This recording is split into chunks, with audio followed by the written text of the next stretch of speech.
Good evening my dear students. और कैसे हैं इंजीनियर लोग। आप सब सभी इंजीनियर हैं और अपने तैयारी को अच्छे से तरीके से कर रहे होंगे। आशा करते हैं आप सब अपनी तैयारी को बहुत ही मज़े से कर रहे होंगे, रिवीजन भी अच्छे से करते होंगे। और जो भी अगर आपको कोई भी वो हो रहा होगा, कोई भी डॉट हो रहा होगा या कोई भी कंसेप्ट में कोई भी फ्लॉक्स हो रहे होंगे तो आप मुझे कमेंट कर सकते हो। मैं वहाँ पे आपको एक एक क्वेश्चन का रिप्लाई कर दूंगा। और उसके बाद हम बात करते हैं, अगर यहाँ पे हम बात करते हैं, ठीक है। चलिए, तो अभी क्या करते हैं कि आप अपने कंसेप्ट को नोट करते जाइए। आज के क्लास में भी कुछ कंसेप्ट आने वाले हैं, तो अच्छे कंसेप्ट आने वाले हैं। जो पुराने पहले आपको करा रखे हैं वो भी कंसेप्ट इसमें दोबारा से रिकॉल होने वाला है। तो आप लोग उम्मीद करते हैं कि आप लोगों को मतलब याद होगा सब कुछ, सारे वैल्यूज जितने मैंने बताए हैं। और अभी इस सब का एप्लीकेशन है यहाँ पे, तो आपको जो भी क्वेश्चन आ रहा होगा वो कमेंट करते हुए चलेंगे। और आंसर तो पीछे से मैं बता ही रहा हूँ, तो उससे मैच हो जाएगा। तो आप इसको कभी भी देखो, कोई इशू की बात नहीं है। जरूरी नहीं है कि आप लाइव पे ही देखो या फिर प्रीमियर पे ही देखो, लेकिन आप इसको देखो। ये देखने से क्या होगा कि आपके जितने भी एई और जेई लेवल के, एई और जेई लेवल के, ये लिखा गया भले यूपी पीएससी के लिए है, उत्तराखंड पीएससी के लिए है, लेकिन ये सारे जेई एई के लिए अब जो कंसेप्ट आ रहे हैं ना वो सारे इसके लिए इंपॉर्टेंट है। अब सारा कोई भी इंसान हो, चाहे वो जेई का तैयारी कर रहा हो तो भी इसको देख सकता है, क्योंकि क्वेश्चन का लेवल जो है अब वैसा हो रहा है। तो इस हिसाब से देखिए कि आप ये मत सोचिए कि मैं यूपी के लिए नहीं पढ़ रहा हूँ या फिर जेई के लिए नहीं पढ़ रहा हूँ, मतलब जेई के लिए पढ़ रहा हूँ और एई के लिए नहीं पढ़ रहा हूँ। क्वेश्चन तो देखो, कंसेप्ट वही है, क्वेश्चन कोई भी आएगा वही आएगा। तो आप पढ़ते हुए चलें और उम्मीद करते हैं कि आप सारे पॉइंट्स के नोट्स बनाते जाएंगे। और आपने जो रिवीजन के लिए अपने नोट्स बना रखे होंगे, इसमें ये कुछ अलग से पॉइंट जो भी नोट होता होगा वो आप नोट करते हुए जा रहे होंगे, ठीक है। तो अब चलिए आगे बढ़ते हैं, टाइम को बचाते हुए थोड़ा सा। तो चलिए आगे बढ़ते हैं और एक स्टार्ट करते हैं 201 नंबर क्वेश्चन से। तो पहला क्वेश्चन बोल रहा है कि the A rod made of aluminium alloy, और इसका दे रखा है आपको ई, यानी कि Young's modulus of elasticity 72 GPa, and the length of 0.5 metre and diameter 10 mm। Then the tensile stiffness पूछा है। तो टेंसाइल स्टिफनेस पूछा है, तो आपको पता है स्टिफनेस को क्या लिखते हैं। स्टिफनेस को के से डिनोट किया जाता है, और स्टिफनेस को के से डिनोट कर दिया जाता है। और के इक्वल टू क्या लिखते हैं, स्टिफनेस इक्वल टू लिखते हैं A E by L. A E by L, stiffness को एई बाई एल लिख के चलते हैं, ठीक है। तो अब इसमें स्टिफनेस के लिए एई के एरिया निकालना है। एरिया देख रखिए, देखिए डायमीटर दे रखा है 10 mm, तो इसको लिखिए पाई बाय 4 इंटू 10 का स्क्वायर, 10 का स्क्वायर इंटू ये हो गया 10 mm। और लेंथ दे रखा कितना, 0.5 मीटर, 0.5 मीटर, तो 0.5 मीटर रख दीजिए। स्टिफनेस न्यूटन पर मीटर में पूछा हुआ है, तो इसको मीटर में रख दीजिए। ये हो गया एरिया इंटू और ए बाई एल, सॉरी एल नीचे रखना है, एल को नीचे रखिए।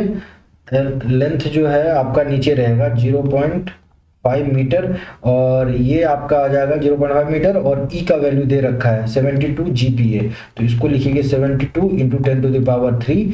ये हो गया आपको क्या, न्यूटन पर mm स्क्वायर।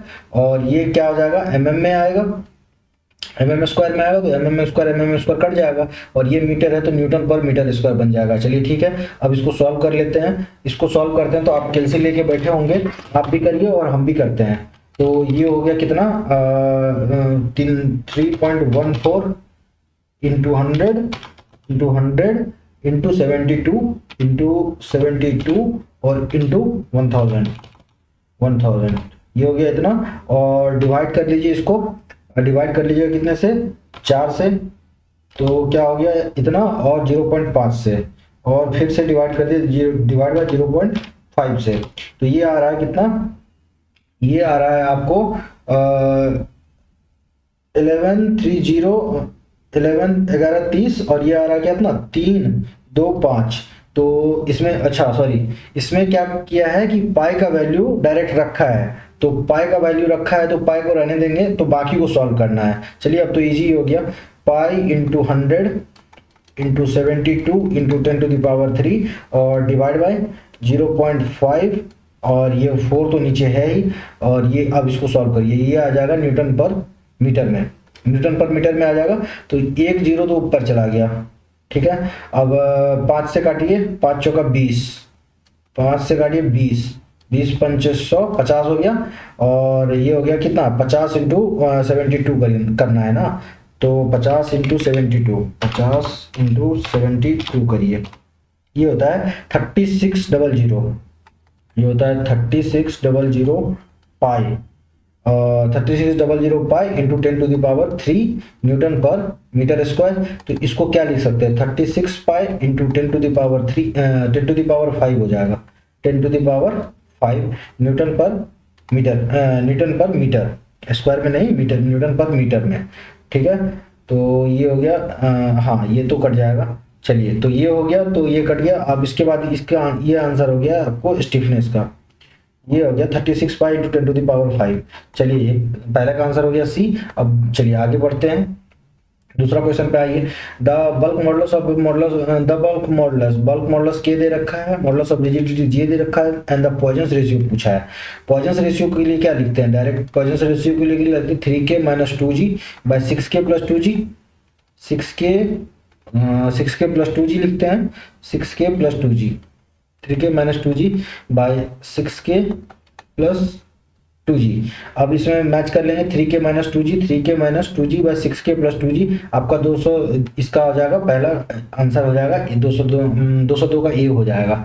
चलिए 200, इसमें 203 में बढ़ते हैं। Metal bar is fixed at both end is cold then the reduce by the temperature by 30 degree, reduce temperature को घटा रहे हैं, then the stress developed in the bar if the metal bar is fixed in both the ends. अगर कोई metal है, अगर ये कोई बार है, ठीक है, और ये क्या है, ये फिक्स है, बोथ एंड इसका क्या है, फिक्स है। तो और टेम्परेचर को क्या कर रहे हैं, घटा रहे हैं। तो अगर जब टेम्परेचर को घटा रहे होंगे तो क्या करेगा, मटेरियल क्या करेगा, कॉन्ट्रैक्ट होगा। और जब मटेरियल कॉन्ट्रैक्ट होगा तो वहां पे आपको क्या, ये क्या बोलेगा, ये बोलेगा कि भाई तू उधर कहाँ जा रहा, तू उधर कहाँ जा रहा, कंप्रेस कहाँ आ रहा है, तू ये पकड़ के इसको खींचेगा, है, तो ये खींचेगा तो यही तो डेवलप हो जाएगा। तो इसमें क्या डेवलप हो जाएगा, इसमें टेंसाइल स्ट्रेस डेवलप हो जाएगा, टेंसाइल डेवलप हो जाएगा।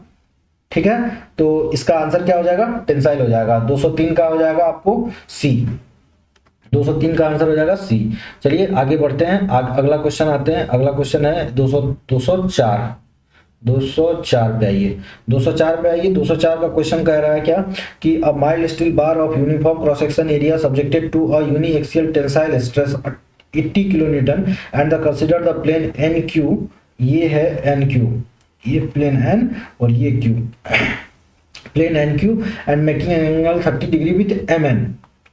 इस एंगल से ये 30 डिग्री एंगल बना रहा है, यहाँ से ये 30 डिग्री बना रहा है। What will be the normal stress of the normal stress and tangential stress आपसे पूछा है। तो इसका हम पहले क्या करते हैं कि एक आपको नॉर्मली एफबीडी बना के दिखाते हैं हम आपको। ये इसमें बोल रहा है क्या, कि एक ये प्लेन गया हुआ है, ठीक है, ये प्लेन गया हुआ है और ये एंगल बना रहा है कितना, 30 डिग्री का, ये एंगल 30 डिग्री का बना रहा है। ठीक, ये है आपका ये है Q और ये है N, ये प्लेन है और ये है M, ये प्लेन है आपका M से 30 डिग्री एंगल बना रहा है, ये एंगल 30 डिग्री दे रखा है। चलिए, अब आपको क्या बोला है, अब बोला है आपको कि नॉर्मल स्ट्रेस बताने के लिए।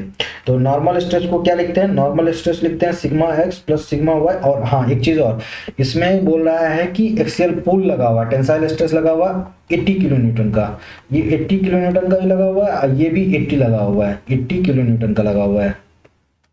ठीक है, तो नॉर्मल स्ट्रेस बोल रहा है कि नॉर्मल स्ट्रेस इसका क्या होगा वो बता दो। तो सिग्मा नॉर्मल स्ट्रेस होता है sigma x plus sigma y by 2 plus sigma x minus sigma y by 2 2 cos 2 theta plus tau xy sin 2 theta, tau xy sin 2 theta, sin 2 theta.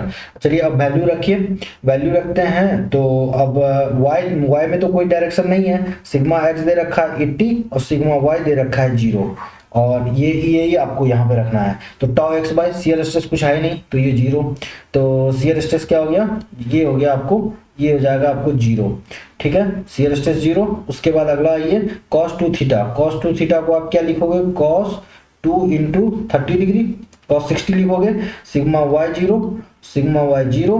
तो अब इस पे पुट कर दीजिए, ये क्या हो गया 80/2 प्लस 80/2 कॉस 60 डिग्री। अब इसको सॉल्व कर लीजिएगा, कॉस 60 डिग्री। अब इसको सॉल्व करिए तो क्या हो जाएगा 40 प्लस 40 इंटू कॉस 60 का वैल्यू कितना होता है, कॉस 60 का वैल्यू हो जाता है आपको, कॉस 60 का वैल्यू ना 1/2, कॉस 60 का वैल्यू हो जाता है 1/2।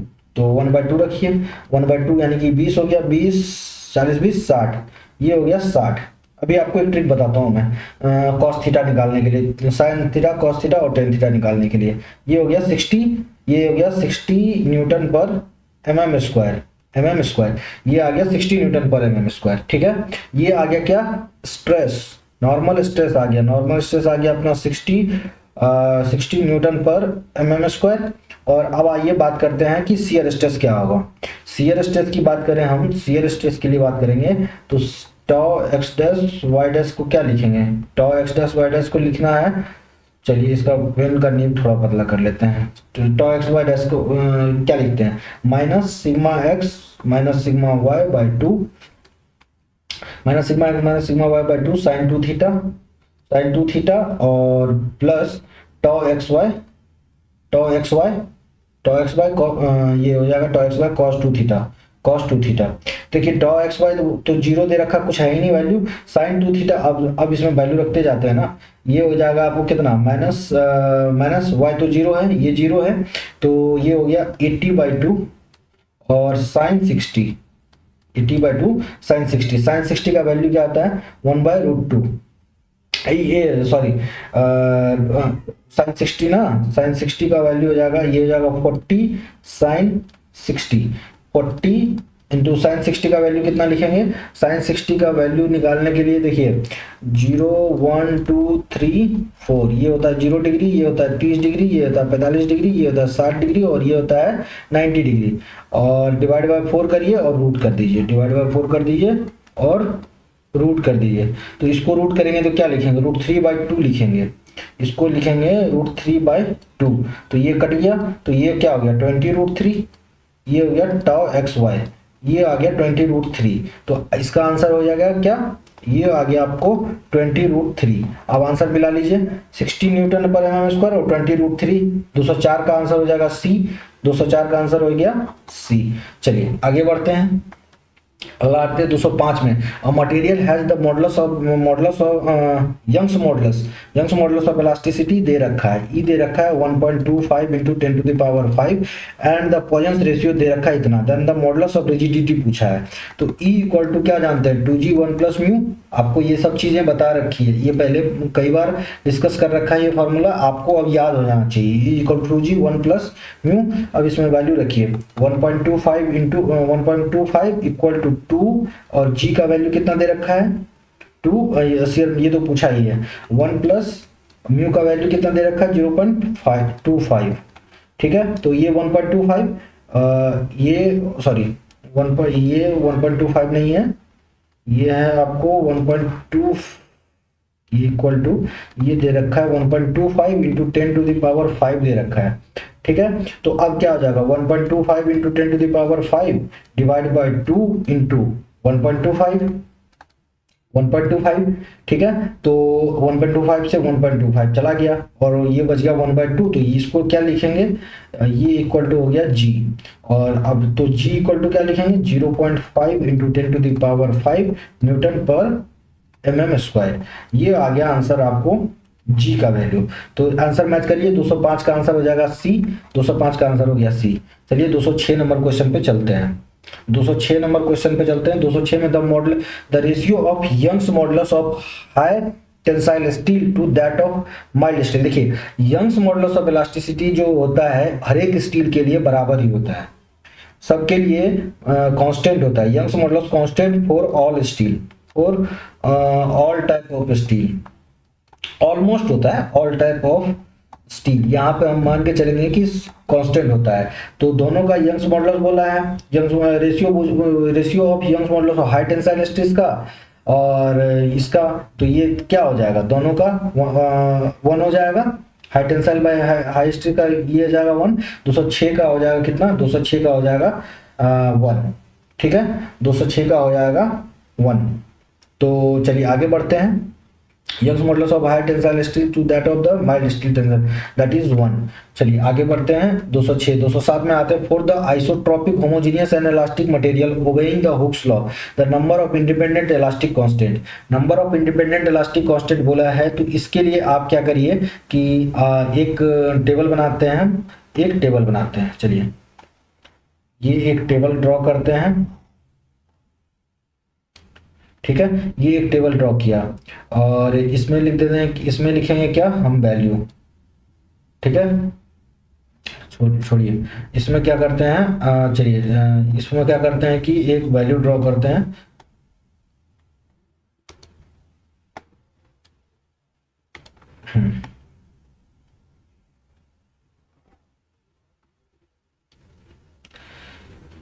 उसके बाद आइए, ये आ गया और ये आ गया, ठीक है, और ये एक 2, ये देखिए ये total independent elastic constant, independent elastic constant, elastic constant और total elastic constant, total elastic constant. इसमें टोटल इलास्टिक कांस्टेंट लिखेंगे, इसमें इंडिपेंडेंट इलास्टिक कांस्टेंट लिखेंगे। पहला मटेरियल लिखते हैं आइसोट्रोपिक के लिए, आइसोट्रोपिक के लिए, आइसोट्रोपिक के लिए इंडिपेंडेंट इलास्टिक कांस्टेंट कितना होता है, आइसोट्रोपिक के लिए इंडिपेंडेंट इलास्टिक कांस्टेंट होता है 2, और टोटल इंडिपेंडेंट इलास्टिक कांस्टेंट की बात करेंगे तो ये होता है 4। आइसोट्रोपिक के बाद हम बात करेंगे ऑर्थोट्रोपिक की, ऑर्थोट्रोपिक में कितना होता है, ऑर्थोट्रोपिक की बात करें तो ऑर्थोट्रोपिक के लिए हम लिखते हैं 9 और टोटल इंडिपेंडेंट इलास्टिक कांस्टेंट लिखते हैं 12। और आइसोट्रोपिक, ऑर्थोट्रोपिक, और इसके बाद अगला आता है एनिसोट्रोपिक। इसके अलावा कुछ नहीं पूछेगा, एनिसोट्रोपिक। अगर इससे रिलेटेड कोई भी वैल्यू पूछ लिया, आपको ये 3 क्वेश्चन मत देखिए, आपको ये 3 क्वेश्चन तो है ही और ये 2 क्वेश्चन, 5 क्वेश्चन है, ये 5 क्वेश्चन का डाटा किया है आपको। कई बार ये घुमा फिरा के यही पूछता है। तो ये होता है कितना 21 और इसके लिए कितना होता है इनफिनाइट। अगर आपको टोटल इलास्टिक कांस्टेंट पूछा तो टोटल इलास्टिक कांस्टेंट भी आप इसको बता सकते हो, टोटल इलास्टिक कांस्टेंट भी आप बड़े प्यार से बता सकते हो, और इसमें इनफिनाइट होता है। लेकिन इसमें अगर बात करें तो 2, 9 और 21 ये होता है। चलिए अब आप बात करते हैं homogeneous Hooke's law, then the total elastic constant, then the total number of elastic constant isotropic homogeneous के लिए। एक चीज और, सब में होमोजेनियस है, होमोजेनियस तो होगा ही, होमोजेनियस, और ये भी होगा होमोजेनियस, तो ये सब का होमोजेनियस तो है ही। इसको अच्छे से लिख देते हैं, अच्छे से लिखते हैं इसको। चलिए इसको होमोजेनियस ये है ही, इसको लिखिए होमोजेनियस, होमोजेनियस, होमोजेनियस, और इसको भी, ये भी homogeneous plus isotropic, homogeneous plus orthotropic, homogeneous plus anisotropic, ये लिखा रहेगा। अदरवाइज आइसोट्रोपिक, ऑर्थोट्रोपिक और एनिसोट्रोपिक लिखा रहेगा। तो यहाँ पे लिखा हुआ है आइसोट्रोपिक होमोजेनियस मटेरियल के लिए दैट इज इलास्टिक कांस्टेंट कितना हो जाएगा, 207 का आंसर हो जाएगा 2। इलास्टिक कांस्टेंट कितना होता है, 2 ही तो होता है। चलिए आगे बढ़ते हैं। टेबल से देख लिया आपने, आपको डाटा दे दिया, इसको नोट कर लीजिएगा और ये आपको इन फ्यूचर बहुत सारे क्वेश्चन बना के देगा। The strand body of the 3 principal stresses of the point as sigma 1 to sigma 1 greater than sigma 2 greater than sigma 3 if sigma naught denoted by the yield stress according to the maximum shear stress theory, maximum shear stress theory। इस theory का, maximum shear stress theory का 3 नाम आपको और जान लेना है। 3 नाम और होता है इसका, जो कि आपको घुमा फिरा के पूछता है कि ये इस स्ट्रेंथ का दूसरा नाम बताइए, इसका तीसरा नाम बताइए, ऐसे करके पूछ लेगा आपको। कंसेप्ट पे तो बाद में आएंगे, पहले हम इसका देख लेते हैं कि इसको क्या क्या बोला जाता है। मैक्सिमम शियर स्ट्रेस थ्योरी को बोला जाता है ट्रेस्का थ्योरी, इसको बोलता है ट्रेस्का थ्योरी। पहला नाम इसका तो ट्रेस्का थ्योरी, दूसरा नाम बोलते हैं गसेट थ्योरी, और तीसरा नाम बोलते हैं Coulomb's theory, GUSSET, gusset theory, और तीसरा नाम बोलते हैं कूलम्ब थ्योरी, कूलम्ब्स थ्योरी। ये 3 नाम बोलते हैं। ये क्या बोलता है कि जो मैक्सिमम शियर स्ट्रेस होगा वो लेस देन होगा, मैक्सिमम शियर स्ट्रेस क्या होगा, लेस देन इक्वल टू होगा यील्ड स्ट्रेस बाय 2K। ठीक है, तो मैक्सिमम शियर स्ट्रेस की बात करेंगे तो हम क्या लिखेंगे, मैक्सिमम शियर स्ट्रेस क्या लिखते हैं, sigma x sigma x sorry sigma P1 minus sigma P2 by two, sigma P1 minus sigma P2 by two, ये होता है आपको मैक्सिमम शियर स्ट्रेस। इसको लिखिए सिग्मा एक्स माइनस, बार बार सिग्मा एक्स लिखा जा रहा है, सिग्मा एक्स नहीं सिग्मा P1 लिखते हैं, sigma P1 minus sigma P2 by two, और लेस देन इक्वल टू क्या होगा एफ वाई बाई टू, तो 2 से 2 कट गया, तो क्या लिखेंगे sigma P1 minus sigma P2 less than equal to F Y by two. ठीक, तो सिग्मा P1 को sigma 1 minus sigma 2, sigma 1 minus sigma 2 less than equal to F Y, Y 2 तो काट दिया ना, 2 तो काट दिया, ये 2 नहीं है, ठीक है 2 नहीं है, तो आपका आंसर क्या हो गया, अब इसको मैच कर लेना है, यही है आपका answer sigma 1 minus sigma 2 equal to, अगर लेस देन नहीं है तो इक्वल टू लेके चल लेंगे, sigma 1 minus sigma 2, sigma 1 minus sigma 2 y sigma nought, या इसमें क्या दे रखा है इफ सिग्मा नॉट, तो ये सिग्मा वाई के जगह पे सिग्मा नॉट रख लीजिए, सिग्मा वाई के जगह पे सिग्मा नॉट रख लीजिए, यहाँ पे सिग्मा नॉट रखिए और यहाँ पे भी सिग्मा नॉट रखिएगा, तो sigma 1 minus sigma 2 equal to sigma naught, final आपका आंसर ये हो गया। ठीक है, सब फाइनल आपका answer sigma 1 minus sigma 2 less than equal to ये 208 का क्या आंसर हो जाएगा, 208 का आंसर हो जाएगा सिग्मा 1 और sigma 1 minus sigma 3, sigma 1 minus sigma 3, sigma 2 नहीं सिग्मा 3 लिखते हैं, सिग्मा 1 माइनस सिग्मा 2 और सिग्मा 1 माइनस सिग्मा 3, सिग्मा 3 लिखते हैं, सॉरी मैक्सिमम लिखते हैं, maximum shear stress sigma max minus sigma min minus sigma max, tau max को क्या लिखते हैं, टॉ मैक्स को आपने देखा होगा, आपने पढ़ा होगा, मैक्सिमम शियर स्ट्रेस लिखना होगा तो क्या लिखते हैं sigma max sigma P1 max minus sigma 2 mean, sigma P minimum को डिवाइड बाय 2 लिखते हैं, ये लिखते हैं sigma P max upon sigma P minimum, ये लिखते हैं, ये लिखते हैं स्ट्रेंथ, तो मिनिमम को सिग्मा 1 और सिग्मा 2 और सिग्मा 3 तीनों में मिनिमम को अगर बात करें तो सिग्मा 3 लिखते हैं, sigma P1 minus sigma P2 sigma P3 by यहाँ पे 2 लेके चल सकते हैं। अब इसमें ये नहीं, हाँ ये भी तो बोला सिग्मा 1 सिग्मा 2 सिग्मा 3 तीनों है इसमें से, ठीक है, तो अब इसमें से क्या करेंगे कि वैल्यू लेंगे, कौन सा सबसे कम कौन सा है सिग्मा 3 और सबसे ज्यादा कौन सा है सिग्मा 1, तो यहाँ पे इसलिए सिग्मा 1 और सिग्मा 3 लिखेंगे। ठीक है, तो अभी इसको फ्रेश कर लीजिए एक बार, ये आपका हो गया sigma 1 minus sigma 3 by 2, sigma P1 minus sigma P minimum by 2, ये बाई 2 ये होता है टॉ मैक्स का वैल्यू। ठीक है, तो यहाँ क्या लिखेंगे sigma P1 minus sigma P3 का वैल्यू सबसे कम है, सिग्मा P3 लिखेंगे by 2 less than equal to sigma naught by 2, 2 से 2 कट गया, तो sigma P1 minus sigma P3 equal to sigma naught. ठीक है, चलिए सिग्मा P1 माइनस, इसका आंसर हो जाएगा आपको बी, 208 का हो गया आंसर, 208 का बी। 209 पे आइए, 209 पे आते हैं, 209 पे क्या बोल रहा है, 209 पे बोल रहा है क्या आपको कि आगे बढ़ते हैं दोस्तों, the diagram shown in the variation of axial loading along the span, अब डायग्राम तो दे ही नहीं रखा है, the diagram showing the variation of axial loading along the span is called, अच्छा वो ये भी समझ में आया क्या बोल रहा है, ये कह रहा है कि अगर कोई भी डायग्राम बोल रहा है, वो डायग्राम का नाम बताइए जो एक्सियल लोडिंग को शो करेगा, एक्सियल लोडिंग को शो करेगा, तो उसको क्या बोलेंगे, एक्सियल लोडिंग को अगर शो करेगा तो उसके लिए थ्रस्ट डायग्राम बनाते हैं, उसके लिए थ्रस्ट डायग्राम बनाते हैं, और लोड को शो करने के लिए शियर फोर्स डायग्राम, इसको एक्सियल लोड को लिए एक्सियल लोड के लिए लोड दिखाना होगा तो लोड दिखाना होगा तो थ्रस्ट डायग्राम बनाएंगे, और शियर फोर्स दिखाना होगा, शियर फोर्स को दिखाने के लिए shear force diagram, bending moment को दिखाने के लिए बेंडिंग मोमेंट डायग्राम, बीएमडी बोलते हैं इसको, bending moment diagram, bending moment को दिखाने के लिए बेंडिंग मोमेंट डायग्राम बनाते हैं। चलिए ये आंसर हो गया आपका 210 पे आइए, तो total energy system for the moving bodies, total energy purchased by our system for the moving body, that is the क्या होता है मैकेनिकल एनर्जी, क्या होता है potential energy plus kinetic energy, या फिर kinetic energy plus potential energy. Total energy जो होता है, जो मैकेनिकल एनर्जी या फिर इसको टोटल एनर्जी बोलते हैं, ये ऑलवेज कंजर्व होता है, ऑलवेज कंजर्व्ड और कांस्टेंट।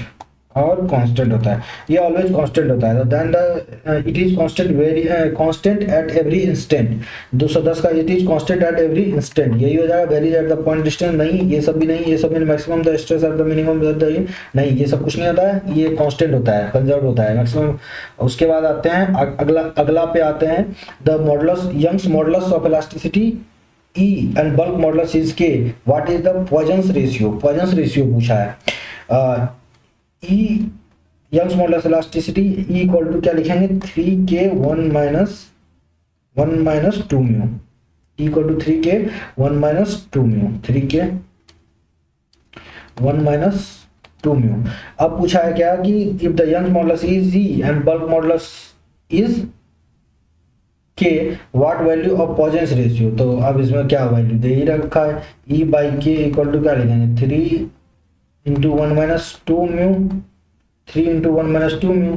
अब इसमें कुछ वैल्यू तो दे ही रखा, लग रहा है मुझे क्वेश्चन गलत दे रखा है। If the Young's modulus E equal to bulk modulus, ओहो यंग्स मॉडुलस को इक्वल टू बल्क मॉडुलस के बराबर दे रखा है, तब पूछा आपको पॉइजन्स रेशियो, सही पूछा है। यंग्स मॉडुलस इक्वल टू, इसको देखिए क्वेश्चन को ध्यान से पढ़ना पड़ेगा, नहीं तो कंसेप्ट आपका कुछ यहाँ पे आंसर मिलेगा ही नहीं। ये बोला है Young's modulus equal to, Young's modulus जो है बल्क मॉडुलस के बराबर है, यंग्स मॉडुलस जो है बल्क मॉडुलस के बराबर है, तो आप पॉइजन्स रेशियो बताइए। E इक्वल टू क्या लिखते हैं, 3K 1 माइनस 2 म्यू। अब ये जो है E इक्वल टू के रखिए, K equal to 3K 1 minus 2 mu, तो K से K चला गया तो 1/3 इक्वल टू क्या हो गया, 1 माइनस 2 म्यू, और ये 1 चला गया तो minus 2/3 equal to minus 2 mu, minus से माइनस कट गया, 2 से 2 कट गया, तो म्यू इक्वल टू क्या लिखेंगे, mu equal to 1/3 equal to 0.33, और या फिर 1/33।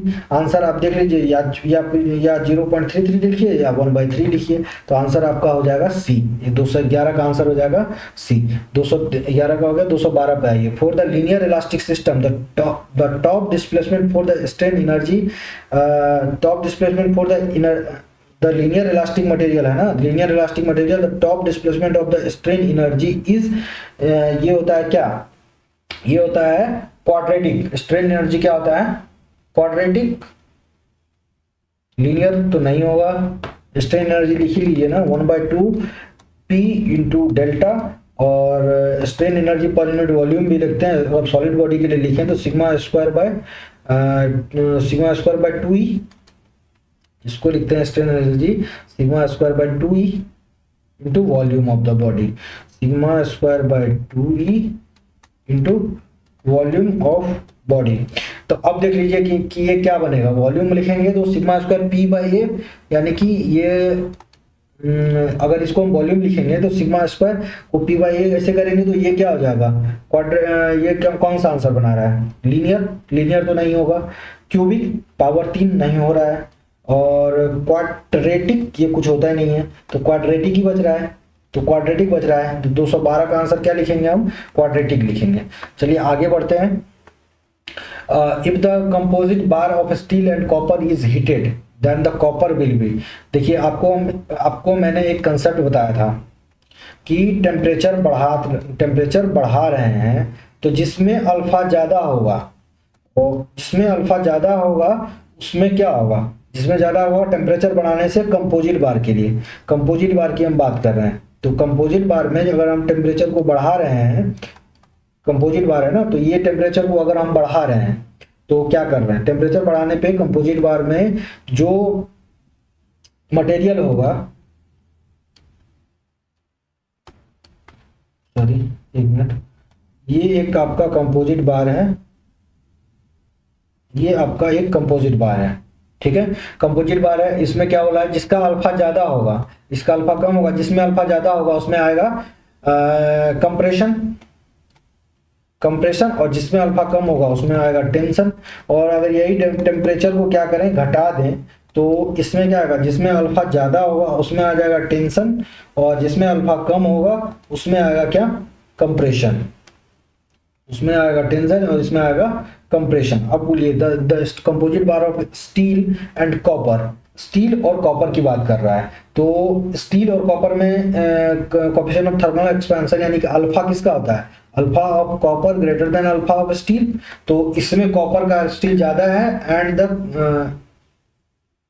The composition of copper is heated, heat कर रहे हैं तो यानी कि टेम्परेचर बढ़ा रहे हैं, तो कॉपर में क्या आएगा, then the copper will be compression, copper में कंप्रेशन आएगा इस कंसेप्ट से। और यही अगर वाल फिक्स्ड होगा तो अगर देख लेंगे फिक्स्ड वाला भी आगे साइड क्वेश्चन होगा, वो आगे मैं बता दूंगा, या फिर आप यही देख लो कि अगर दो बार होगा और ये दोनों रिजिडली फिक्स होगा, रिजिडली फिक्स होगा, एक का अल्फा ज्यादा होगा एक का अल्फा कम होगा, तो इसमें फर्क, इसमें क्या करेगा, नील्डिंग बॉल है तो ये क्या करेगा, टेम्परेचर बढ़ा रहे हैं, अगर टेम्परेचर अगर बढ़ा रहे हैं तो ये क्या करेगा, ये ट्राई टू एक्सपेंड होगा, मटेरियल क्या करेगा, ये एक्सपेंड होने की कोशिश करेगा, दोनों क्या करेगा, एक्सपेंड होगा। लेकिन ये वॉल बोलेगा कि भाई तू एक्सपेंड किधर हो रहा है, तू कंप्रेस हो जा, वो ये क्या करेगा, वॉल क्या करेगा, इसको कंप्रेस करेगा, वॉल करेगा कंप्रेस, तो इसमें क्या डेवलप हो जाएगा, कंप्रेशन। और यही अगर टेम्परेचर को घटा दें तो अपोजिट हो जाएगा, तो फिर अभी अपोजिट वाला आपको टेम्परेचर घटा के कंसेप्ट अभी पीछे बता के आया हूं मैं। तो आपको चलिए आपका आंसर तो मिल गया आपको, ये तो मैंने आपको बता दिया, ऐसे ही एक्स्ट्रा कंसेप्ट था जो कि आपको रिकॉल करा दिया। अब ये मेन कंसेप्ट था, आप ये देख लो कंपोजिट बार के लिए यही होता है, अब इसमें इतना कुछ सोचने की जरूरत नहीं है। 14 में आइए, red short iron cracks when bend due to the presence of, red short iron किसके वजह से ये क्या होगा कि बेंड होगा, रेड शॉर्ट आयरन किसके वजह से बेंड होता है, 200 ये हो जाएगा सल्फर की वजह से, कार्बन की वजह से नहीं होगा, सल्फर की वजह से होगा। ये चलिए आपको ये तो डाटा है, ये तो आपको याद रखना है। चलिए आगे बढ़ते हैं। The property of material by which it can be drawn into smaller section due to the tension, इसको बोलते हैं डक्टाइल मटेरियल, इसको बोलते हैं कौन सा, डक्टाइल मटेरियल। तो और प्लास्टिक मटेरियल क्या कौन सा होता है, वो मटेरियल जिसको कि एक स्ट्रेन इलास्टिक लिमिट के बाद अगर वो परमानेंटली डिफॉर्म हो जाए तो उसको प्लास्टिक मटेरियल बोलते हैं। ठीक है, इलास्टिक क्या होता है, अप टू इलास्टिक लिमिट के तक जो लोडिंग करने के बाद अनलोड कर देते हैं, वो अगर अपने पोजीशन को या अपने स्टेट को दोबारा से रिगेन कर ले उसको इलास्टिक मटेरियल बोलते हैं। और मल्लेबिलिटी क्या होता है, मल्लेबिलिटी होता है मटेरियल का वो प्रॉपर्टी जिसके द्वारा इसको थिन शीट में कंप्रेशन फोर्स के द्वारा इसको थिन शीट में कन्वर्ट किया जाए बिना फ्रैक्चर डिस्टॉर्शन और बिना किसी डिफॉर्मेशन के, तो इसको बोलते हैं कि मल्लेबिलिटी होती है, ये होता है मल्लेबिलिटी। आपका आंसर यहाँ पे कौन सा हो गया, डक्टाइल मटेरियल, इसका आंसर हो गया आपको डक्टाइल मटेरियल। ठीक है, चलिए आगे बढ़ते हैं, अगला क्वेश्चन पे आते हैं। अगला क्वेश्चन क्या बोल रहा है, अगला क्वेश्चन 215 216 पे आइए। A solid cube of subjected to equal normal force on all its faces, then the volumetric strain will in x direction, linear strain in any other three axes when x times in linear strain in three direction, ये बोल रहा है। तो volumetric strain को क्या लिखते हैं, volumetric strain को स्ट्रेस के टर्म में लिखना है।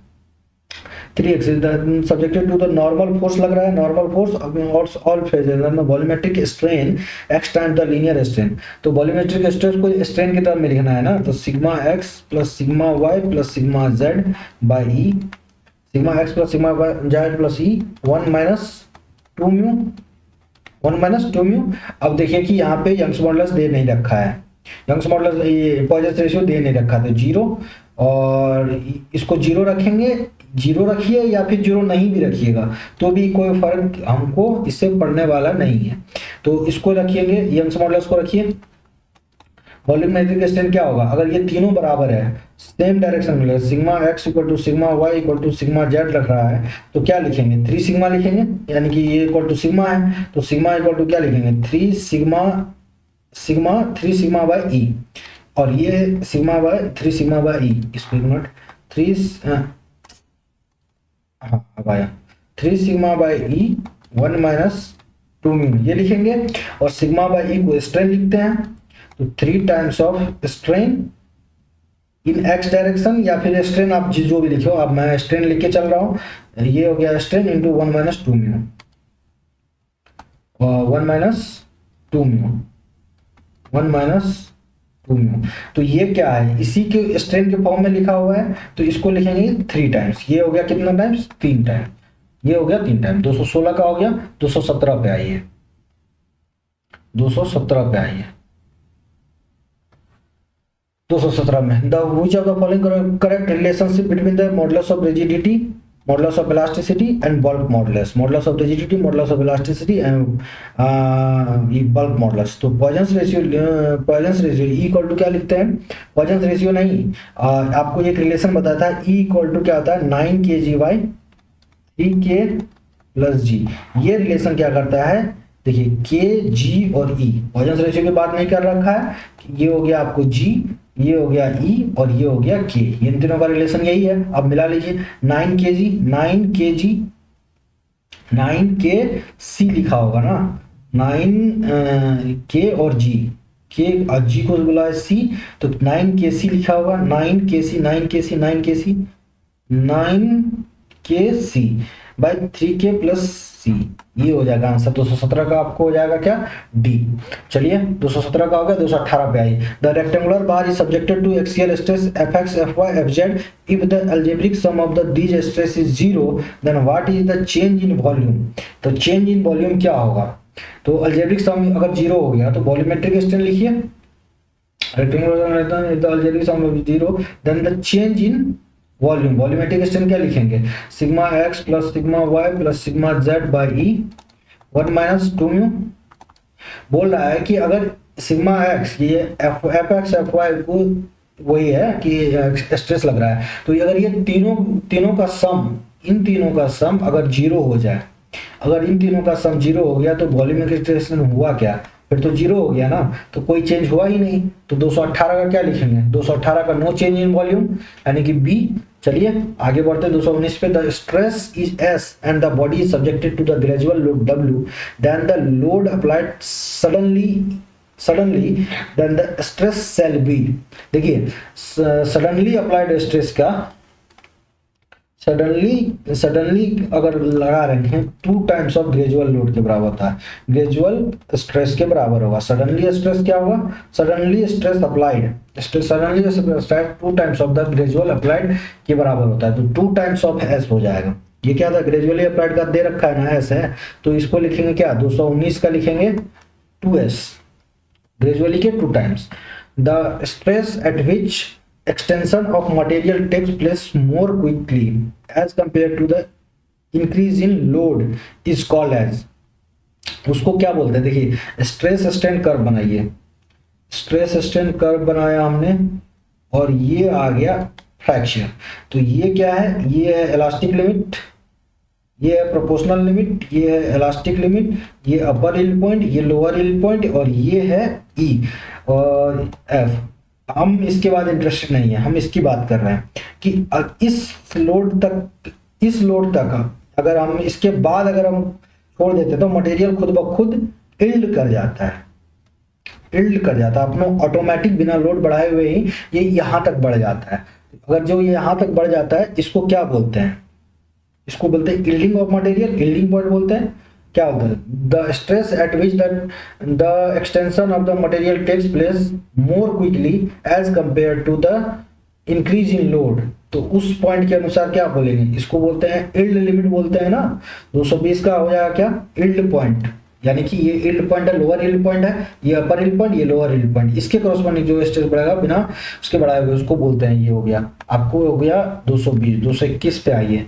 The bar shown in the below in the part the bar shown force in the part AC में बोला है, एसी बोला है तो मतलब इस पार्ट में आपको फोर्स बोला है। चलिए आपको एक कंसेप्ट बता दूं मैं, फोर्स तो यही होगा, अगर फोर्स की हम बात करें तो किसी एक डायरेक्शन में ही लेते हैं। अगर ये लोड इधर रखा है तो लोड ये क्या होगा, अपोजिट डायरेक्शन में ले लेते हैं हम। चलिए या कुछ भी मान लो आप, लोड आना जो आना होगा वही आ जाएगा, मैं इसको ऐसे मान के चलूंगा, ठीक है। तो आप एक कंसेप्ट देख लीजिए कि अगर एसी का लिखना पड़ेगा, फोर्स अगर एसी में लिखना पड़ेगा तो क्या लिखोगे, फोर्स इन एसी क्या लिखोगे, लोड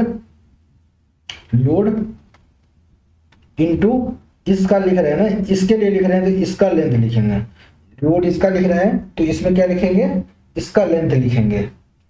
450 डिवाइड बाय टोटल 1050 450 1050, तो ये कितना हो गया, 15 से काटिए, 15 तिया 45, 15 सत्ता 105, ये हो गया कितना 300/7, 300/7, 221 का हो गया कितना 300/7, ये आ गया। अब इसी तरीके से अगर फोर्स इन, ये अभी किस में निकाला है, एसी में निकाला है, और फोर्स इन अगर सीबी में निकालना होगा तो क्या लिखोगे, फोर्स लिखोगे, फोर्स इंटू ये लेंथ, फोर्स इंटू 600, और टोटल लेंथ कितना है 1050, 1050 तो पहला जीरो कट गया, 15 से काटिए, 15 चौका 60, 15 सत्ता 105, ये कितना हो गया 400/7। अब अगर इन दोनों को जोड़ेंगे तो आप देख लीजिए लोड आ जाएगा।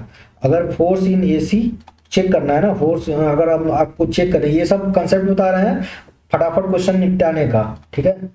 ये कंसेप्ट जो है ना आपको नॉर्मली ये आपको कितना टाइम सेव कर देगा आपको पता नहीं है, अभी प्रैक्टिस कर लोगे ना तो फिर आपको हो ही नहीं जाएगा। फोर्स इन एसी और फोर्स इन एबी बराबर 100 होना चाहिए, ठीक है। तो अब हम चेक कर लेते हैं, कि 300/7 प्लस 400/7 100 के बराबर होता है क्या, 4 3 700/7, तो ये क्या हो गया 100 आ गया, ठीक है। तो मतलब ओके है, तो मतलब क्या हो सकता, मतलब क्या होगा, मतलब कि हमारा कंसेप्ट सही है और ये हमारा आंसर दे दिया 100, ठीक है।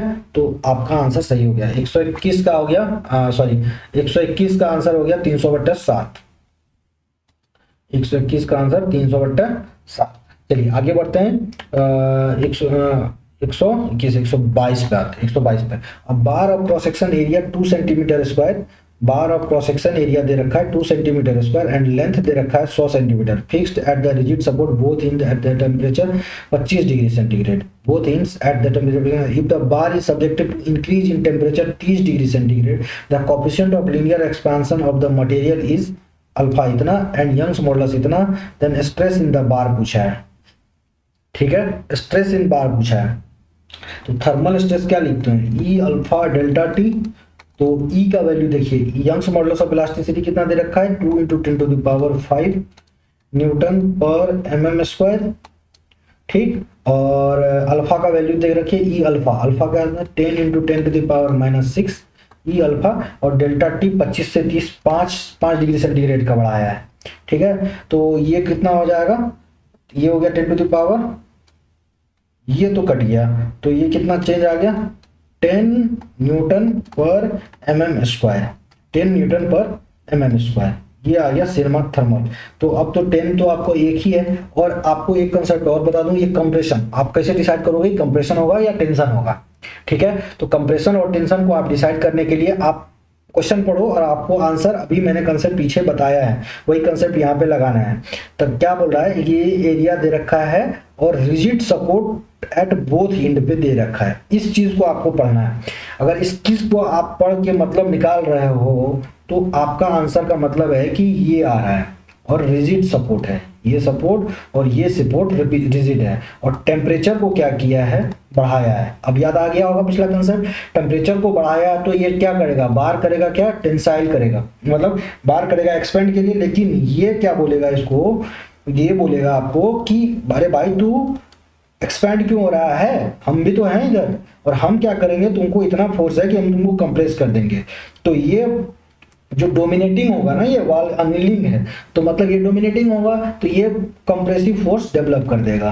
तो ये आपका कंप्रेसिव वाला कंसेप्ट। तो यहाँ से आपको कंसेप्ट देख रहे हो आप, पुराना एक एक कंसेप्ट को मैं इसमें जोड़ के चल रहा हूँ ताकि आपका एक एक चीज रिकॉल होता रहे, ठीक है। आप इसको करेंगे ना आपको बहुत मजा आएगा और समझ में आ जाएगा तो बहुत अच्छा फील होगा, फिर क्वेश्चन बनता हुआ चला जाएगा। The portion A B is subjected to a force equal to, इसमें फोर्स पूछा है, ठीक है। तो आप एफबीडी बना लो और कुछ नहीं बनाओ, सीधा बताओ कि एफबीडी बनाओ,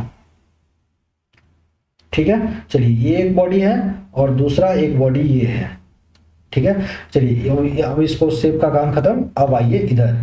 अब इसमें क्या बोल रहा है कि 100 किलो न्यूटन का फोर्स कंप्रेसिव लगा, 100 किलो न्यूटन कंप्रेसिव लगा, तो इसमें भी क्या आएगा 100 किलो न्यूटन, और इसमें भी क्या आएगा 100 किलो न्यूटन, 100 किलो न्यूटन। और यहाँ पे एक ट्विस्ट आया कि 100 किलो न्यूटन तो लगा दिया भाई, और ये 200 किलो न्यूटन भी तो इसी फोर्स पे है, और यहाँ पे 200 किलो न्यूटन भी तो इसी पे है, 200 किलो न्यूटन इस पे है, तो फाइनल की क्या दे दिया 300 किलो न्यूटन, 200 200 300 किलो न्यूटन दिया, 300 किलो न्यूटन अगर फाइनल डायग्राम बना है तो 300 किलो न्यूटन का कंप्रेशन, इधर से भी 300 किलो न्यूटन का कंप्रेशन, 300 किलो न्यूटन और 300 किलो न्यूटन। तो फाइनली फोर्स पूछ रहा है, force in A B portion, इस पोर्शन में आपको फोर्स पूछा है। तो इस पोर्शन में आपको फोर्स कितना आ गया 300 किलो न्यूटन का, 300 223 का क्या हो जाएगा, 223 का आंसर आप बी लिख के चलोगे, 223 का हो गया 224 पे आइए। ठीक है, कंसेप्ट को यूज करते चलिए। The Poisson ratio is 0.3 and the material ratio, Poisson ratio of material, Poisson ratio 0.3 दे रखा है। The ratio of Young's modulus to shear modulus, E equal to आपको पता है 2g 1 प्लस म्यू लिखते हैं, और ये पूछा है Young's modulus to shear modulus equal to बोला है 2 इंटू 1 प्लस म्यू का वैल्यू 0.3 दे रखा है, तो 1.3 दोनों 2.6, E by G equal to क्या लिखेंगे, E by G equal to 2/6। ये आपका आंसर हो गया, ये आपका आंसर हो गया। ठीक है, इसको मिटाइए, इसको दोबारा से लिखिए, E by G equal to 2.6, ये आ गया आपका आंसर। ठीक, तो ये आ गया आपका आंसर। चलिए इक्वल टू 2.6, 224 का आंसर क्या हो गया, 224 का आंसर हो गया बी। 225 पे आइए, 225 पे आते हैं। 225 पे the maximum permissible load on a steel bar is 20 mm dia, 20 mm diameter का एक बार है, and the factor of safety 1.8 and the ultimate stress दे रखा है आपको इतना। क्या पूछा है, मैक्सिमम परमिसिबल लोड पूछा है, ये पूछा है आपको, मैक्सिमम परमिसिबल लोड पूछा है। तो और फैक्टर ऑफ सेफ्टी भी दे रखा है। तो फैक्टर ऑफ सेफ्टी क्या होता है आपको, मतलब मैं नॉर्मली बता रहा हूँ, फैक्टर ऑफ सेफ्टी होता है yield stress upon working stress, या फिर ultimate stress upon working stress, ultimate stress upon working stress, working stress.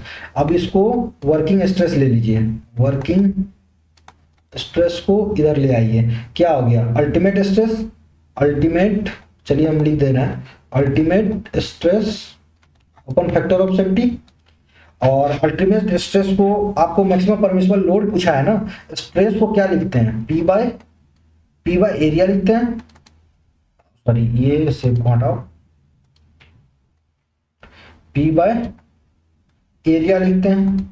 और इसको अल्टीमेट स्ट्रेस दे रखा है 495 divide by factor of safety 1.8, और अब ये परमिसिबल लोड आएगा आपका 495 एमपीए है ना, एमपीए को 10 to the power 6 Newton per metre square, और 1.8 करिए, और एरिया को लिखना है क्या 20 mm डायमीटर है ना, तो पाई बाय 4 इंटू 20 mm को मीटर बनाएंगे तो क्या लिखेंगे, न्यूटन पर मीटर स्क्वायर लिखे हैं, तो 0.2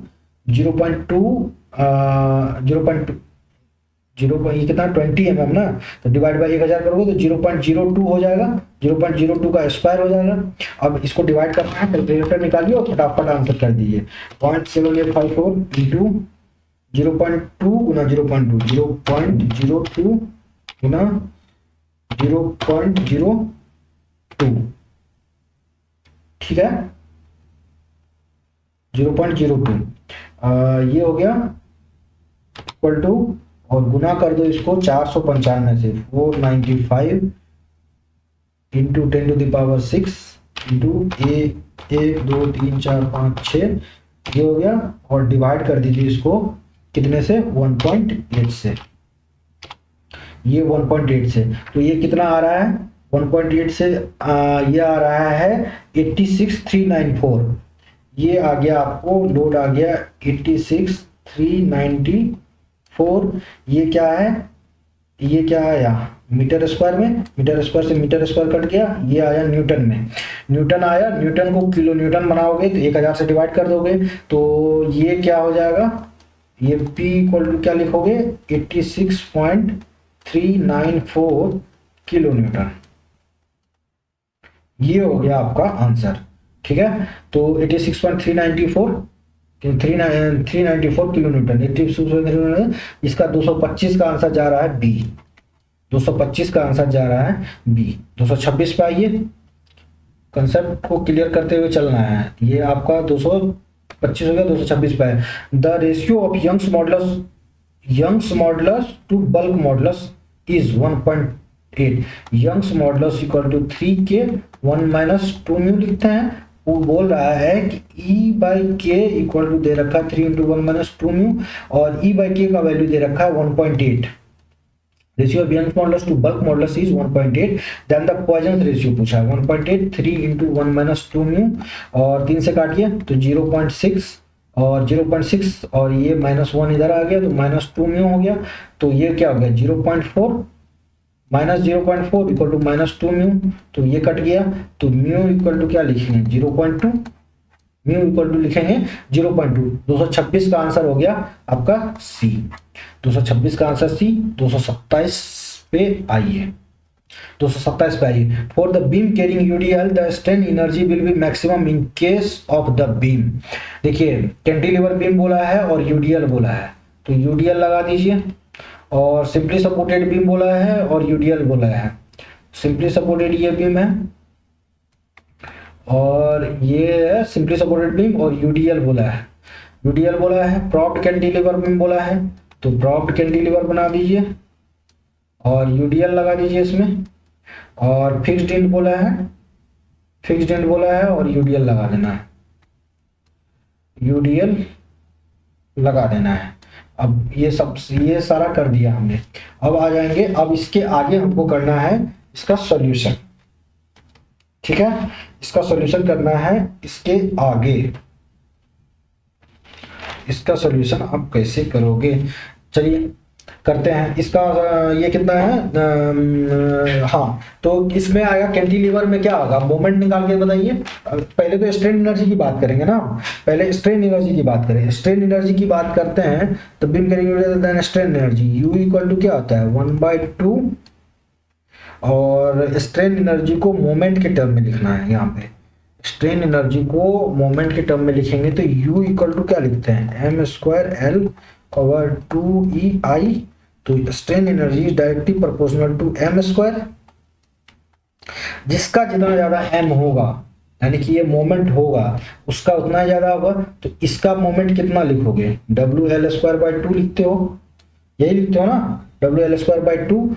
और इसका मोमेंट कितना लिखोगे, मोमेंट ये तो लेगा ही नहीं, हिंज सपोर्ट है, तो ये तो हो गया 0। और इसकी बात करें तो फिक्स सपोर्ट की बात, ये प्रॉप्ड कैंटिलीवर की बात करें तो प्रॉप्ड कैंटिलीवर का मोमेंट हम कितना लिखते हैं, propped cantilever fix in moment fix पे आएगा। ये आता है इसको, ये होता है WL²/8, WL²/8। और फिक्स्ड इन की बात करें तो ये होता है WL²/12। तो अब बोल रहा है कि the strain the beam carrying maximum in case किसके होगा, मैक्सिमम उस केस में होगा जिसका कि इंड मोमेंट नीचे वाला वैल्यू, देखिए ये वाला वैल्यू सबसे कम होगा, ये 12, 8 और ये 2। तो सबसे ज्यादा कम, सबसे कम किस में है, कैंटिलीवर में है, कैंटिलीवर में है 227 का, तो कैंटिलीवर में है, तो इसका आंसर क्या हो जाएगा कैंटिलीवर। चलिए उसमें वैल्यू रखेंगे और वो आंसर गेट कर लेंगे, निकाल लेंगे हम। चलिए आगे बढ़ते हैं। 228 the uniform steel bar of A and B of same length having the diameter D से 2D। 2 यूनिफॉर्म बार है, 2 यूनिफॉर्म बार है, और एक का आंसर, एक का है कि D और एक का है 2D। 2 बार बना लिया। इसका डायमीटर कितना दे रखा है, इसका डायमीटर दे रखा है, इसका डायमीटर दे रखा है D और इसका दे रखा है 2D।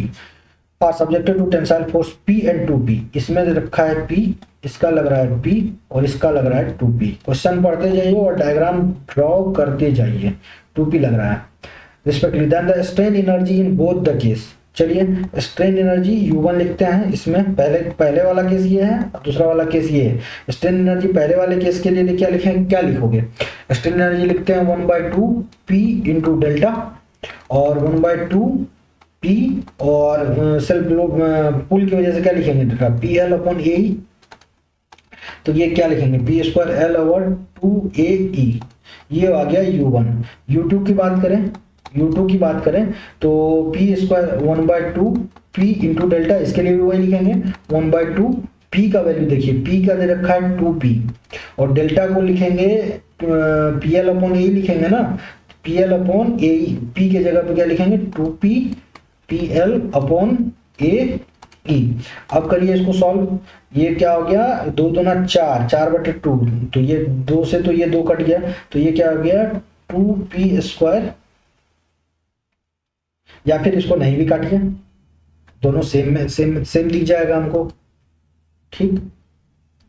इसको काटिए, ये मिटाइए, और इसको काटिए मत, इसको रहने दीजिए ताकि कंपेयर करने में हमें आसानी हो, ठीक है। तो ये रखिए, क्या रखेंगे 2 दूना 4p, 2 दूना 4, 4pl और 2ae, 4pl और 2ae, U2 आया ये, ठीक है।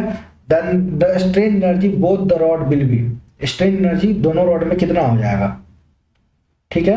228 में इसका आंसर हो जाएगा क्या, p² l और 2ae, एरिया में भी कुछ दे रखा है क्या, d और 2d, अरे यार एरिया भी तो रखना पड़ेगा, सॉरी, एरिया को मैंने यहाँ रेक्टेंगुलर बार मान के कर दिया है, एरिया को रेक्टेंगुलर बार माना है, इसमें रहने दीजिए और इसमें भी रहने दीजिए, इसमें भी इसका एरिया का भी तो फैक्टर आएगा। चलिए एरिया इसको एक स्टेप और सॉल्व कर लेते हैं हम, कोई दिक्कत नहीं है। p² l divide by 2, area को लिखेंगे क्या π/4, तो पाई तो ऊपर चला जाएगा, वही 4 ऊपर चला जाएगा, π/4 और d² e, तो ये क्या आ गया 4p² l और 2πd² e, 2πd² e, ये आ गया। और इसमें लिखेंगे तो क्या लिखेंगे, इसमें भी एरिया लिखेंगे तो 4 4 चौका 4pl लिख दिया ना, हाँ, तो 4pl इंटू 4 डिवाइड बाय, ये आ गया 2 इंटू 2d का स्क्वायर इंटू ई लिखेंगे, ठीक है। 2 दूना 4d², 4 दूना 8, तो इसको 1/2 ही रखिए। 2 दूना 4, 2 दूना 4, 4 कट रहा है ना, ये 4 4, ये 4 4 कट गया, तो इसमें क्या लिखेंगे 4pl ओवर 2 और d², और ये तो पाई भी तो होगा, एक π/4 पाई भी तो होगा, πd² पाई और ई, ये आ गया। तो दोनों में क्या आ रहा है 4pl/2πd² e, 4p²l/2πd² e, 2π² d, ये दोनों बराबर है। तो अब यहाँ से क्या है u1 इक्वल टू u2 आया ना, दोनों बराबर ही है, तो दोनों में इक्वल लिखेंगे। चलिए आगे बढ़ते हैं। 228 229, वो एक्चुअली इसमें क्या हुआ था कि मैंने प्रिज्मेटिक मार्कर के ए लिख दिया था, सिर्फ ए के टर्म में कर दिया था, एरिया का पूरा वैल्यू लिखेंगे तो दोनों में इक्वल वैल्यू आएगा, ठीक है। 229 में the ratio of the lateral strain to axial strain, lateral strain to axial strain of the homogeneous material को क्या बोलते हैं, yield ratio, Hooke's law, Poisson ratio और प्लास्टिक मॉडुलस। अभी इसमें आइए एक क्वेश्चन आते हैं, अब इसका क्वेश्चन आता है, ये आता है लेटरल स्ट्रेन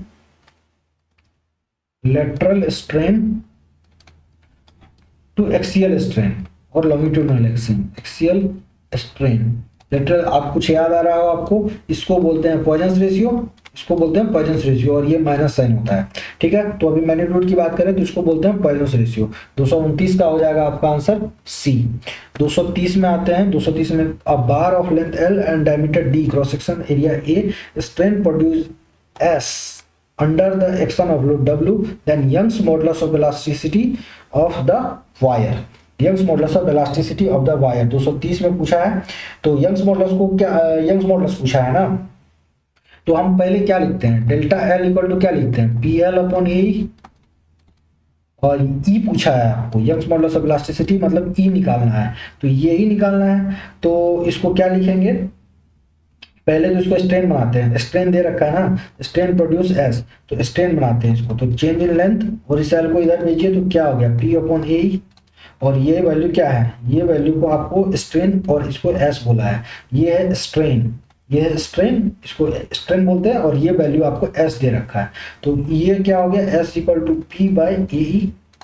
अब यहाँ से सॉल्व करोगे तो E का वैल्यू लिखना है, तो P by A into S, P P/A/S, ये हो गया आपका आंसर P/A/S। और P को यहाँ पे W भी लिख सकते हैं या फिर कुछ भी, यहाँ W के टर्म में दे रखा है, मैंने P के टर्म में नॉर्मल बताया, यहाँ पर W दे रखा है तो इसको यही लिख लीजिए W/A/S, एक ही बात है, W/A/S, ये आंसर 230 का आंसर हो जाएगा C, W/230 का आंसर हो जाएगा C। 231 में आइए, a bar of 4 centimetre diameter is subjected to an axial load 40। एक बार है 4 सेंटीमीटर का है, बार है 4 सेंटीमीटर का है, बार ऑफ 4 सेंटीमीटर डायमीटर, इसका डायमीटर क्या है, डायमीटर दे रखा है 4 सेंटीमीटर, ठीक है। चलिए इसका, ये बार रेक्टेंगुलर नहीं है, ये बार सर्कुलर है, ये भी सर्कुलर, ये भी सर्कुलर। इसका दे रखा है कि इसका डायमीटर कितना है, 4 सेंटीमीटर का है, 4 सेंटीमीटर, और एक्सियल लोड 40 है, ये 40 और ये भी 40, ठीक है 40। Then the extension of the bar in the over the gauge length 20 centimetre is 0.003 and the decrease in diameter इतना, then Poisson's ratio. Poisson's ratio को बोला है, आपको बोला है एक्सीलरेटर क्या होगा, डायमीटर में क्या होगा, कमी होगा, और लेंथ में क्या होगा, लेंथ में इसका वृद्धि हो जाएगा, यही होगा, क्योंकि लोड लग रहा है, इधर भी लोड लग रहा है और इधर भी लोड लग रहा है। Lateral strain upon longitudinal strain, change in diameter upon original diameter, ये कॉन्सेप्ट आपको बता रखा है। और इसको लिखते हैं क्या, change in length upon original length. अब देखिए वैल्यू दे रखा है, चेंज इन डायमीटर कितना दे रखा है, ओरिजिनल डायमीटर और चेंज इन डायमीटर दे रखा है, ठीक है। चलिए इसको change in length upon original length, change in length upon original length, तो पॉइजन्स रेशियो का वैल्यू रखिए। चेंज इन लेंथ कितना दे रखा है, photon if the extension of the bar over gauge length is 20 centimetre is 0.3, तो पहले length का ही लिख लेते हैं 0.03, और ओरिजिनल लेंथ दे रखा है कितना 20 सेंटीमीटर, 20 सेंटीमीटर, और डिक्रीज इन डायमीटर कितना दे रखा है 0.0018, और ओरिजिनल डायमीटर आपका कितना है 4 सेंटीमीटर, यानी कि 40 mm, 40 mm, और ये 20 सेंटीमीटर, 4 सेंटीमीटर है ना, 4 सेंटीमीटर ही रहने देते हैं। चलिए 4 सेंटीमीटर है तो 4 सेंटीमीटर, और ये देखा 20 सेंटीमीटर। तो चलिए अब सॉल्व करते हैं इसको, इसको सॉल्व करेंगे तो क्या लिखेंगे 0.008 बाई 4 इंटू 20 बाई इसको क्या लिखेंगे 20 बाई 0.03 दे रखा है, 0.03 रखिए, 0.03, तो इसको डिवाइड किया तो 100, और इसको किया तो 10 टू द पावर 40, ठीक है। अब चलिए काटिए, 3 से काटिए इसको, 3 छक्के 18, और 4 से काटिए, 4 पंचे 20, 4 पंचे 20, 1 2 1 2 डिवाइड बाय 100 हो गया, तो 6 पंचे 30 डिवाइड बाय 100, ये आ गया 0.30, 231 का आंसर हो जाएगा 0.30, दैट इज बी। ये हो गया 231। 232 पे है, the ability of the material to deform permanently under the compression without breaking is called malleability. ये कंसेप्ट आपको मैंने कई बार बता दिया, आप नहीं बताऊंगा। विच of the following material is more elastic, more elastic कौन है, मोर इलास्टिक वो होगा जिसका क्या, जिसका इलास्टिक मॉडुलस ऑफ इलास्टिसिटी ज्यादा होगा, मोर इलास्टिक होगा, वही मोर इलास्टिक होगा, मोर इलास्टिक होगा जिसका मॉडुलस ऑफ इलास्टिसिटी ज्यादा होगा। अब आपको मैंने एक बहुत पहले, मतलब जब पहला या दूसरा क्लास रहा होगा तो आपको मैंने आपको बहुत सारे मटेरियल का मॉडुलस ऑफ इलास्टिसिटी बताया हुआ है, ठीक है। अब दोबारा से मैं आपको लिख देता हूं आपकी कंसेप्ट के लिए, वैसे मैं लिखता तो नहीं, पर आपको, आप इस क्वेश्चन का नॉर्मली भी आंसर कर सकते हो। कैसे कि इलास्टिक, मोर इलास्टिक होगा, कौन सा इलास्टिक होगा, देखिए प्लास्टिक मटेरियल तो कभी इलास्टिक हो नहीं सकता, ठीक। वुड क्या है, वुड भी प्लास्टिक नहीं हो सकता। रबर क्या है, इनइलास्टिक मटेरियल है, तो इलास्टिक क्या हो गया, ए ही हो गया। 233 का आंसर क्या हो गया, ए हो गया। और वैसे नहीं तो ऐसे सही। चलो तो पहले लिखिए ई ऑफ स्टील का, यंग्स मॉडुलस ऑफ स्टील का कितना लिखते हैं हम, 12 इंटू 10 टू सॉरी 2.1 लिखते हैं ना, अल्फा नहीं लिख रहे हैं, 2.1 लिख रहे हैं। इसका लिखेंगे 2.1 या फिर 2 लिख लीजिए या 2.1, मैं 2.1 लिख के चल रहा हूँ फिलहाल। ओरिजिनल 2.1 इंटू 10⁵ न्यूटन पर mm स्क्वायर, आगे जो भी आएगा सब न्यूटन पर mm स्क्वायर में आएगा। ठीक है, चलिए अगला बढ़ते हैं। स्टील का हमने लिख दिया, उसके बाद आइए कॉपर का। ई ऑफ कॉपर लिखते हैं 1.17 इंटू 10⁵ न्यूटन पर mm स्क्वायर। 1.17 इंटू 10⁵ न्यूटन पर mm स्क्वायर, सब सेम वैल्यू रहेगा। अब एक आता है एल्युमिनियम का लिखते हैं कितना, एल्युमिनियम होता है 0.7 इंटू 10⁵ न्यूटन पर mm स्क्वायर, और इसको लिखते हैं ई एल्युमिनियम। एक ये भी है, आपको बराबर पूछेगा ई एल्युमिनियम कितना आता है। ई एल्युमिनियम होता है 3 टाइम्स ऑफ, ई एल्युमिनियम होता है, यंग्स मॉडुलस ऑफ एल्युमिनियम का होता है 1/3 टाइम्स ऑफ माइल्ड स्टील का होता है। 1/3 टाइम्स ऑफ माइल्ड स्टील का होता है, ई ऑफ माइल्ड स्टील होता है। ये एल्युमिनियम का लिख दिया। एल्युमिनियम के लिखने के बाद टंगस्टन का लिख लीजिए, Young's modulus of tungsten. Young's modulus of tungsten का लिखेंगे, टंगस्टन का लिखते हैं 3.5 इंटू 10⁵। अब आगे बढ़ते हैं फटाफट। टंगस्टन का हो गया, उसके बाद टिम्बर का आइए, E of timber. Young's modulus of timber का आइए, टिम्बर का कितना लिखते हैं 0.12 इंटू 10⁵ न्यूटन पर mm स्क्वायर, टिम्बर का हो गया। उसके बाद कास्ट आयरन का लिखिए, ई कास्ट आयरन का, Young's modulus of cast iron. Cast iron का कितना लिखते हैं, कास्ट आयरन का लिखते हैं 1.7 इंटू 10⁵ न्यूटन पर mm स्क्वायर। और कास्ट आयरन के बाद ग्लास का लिख दीजिए, ई of glass. E of glass का कितना लिखते हैं 0.8 इंटू 10⁵ न्यूटन पर mm स्क्वायर।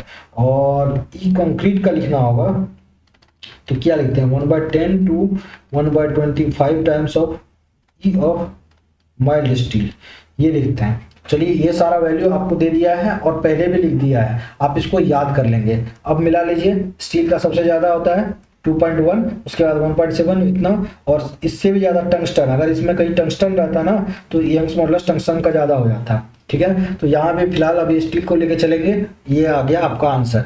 ये टेबल को याद रखना है, अभी आपको मैंने टेबल बता दिया है। तो which of the strain of the material increases with the time under the sustained constant stress, the phenomena is known as creep. इसको बोलते हैं क्रीप। क्रीप क्या है, टाइम डिपेंडेंट स्ट्रेन है जो कि कांस्टेंट लोड की वजह से होता है, टाइम के साथ वो उसमें डिफॉर्मेशन होता है, इसी को बोलते हैं क्रीप। 234 हो गया, 235 पे आइए। 235 which of the following material the Poisson's ratio is expressed be list. अब पॉइजंस रेशियो सबसे ज्यादा क्या होगा, अब पॉइजंस रेशियो जिसको आपको अगर आपको पता होगा तभी आप लिख पाओगे। तो मैंने आपको पॉइजंस रेशियो का कंसेप्ट पहले भी बता दिया है, लेकिन अभी मैं क्या करूंगा, पॉइजंस रेशियो का वैल्यू आपको नॉर्मली अटक रहा है।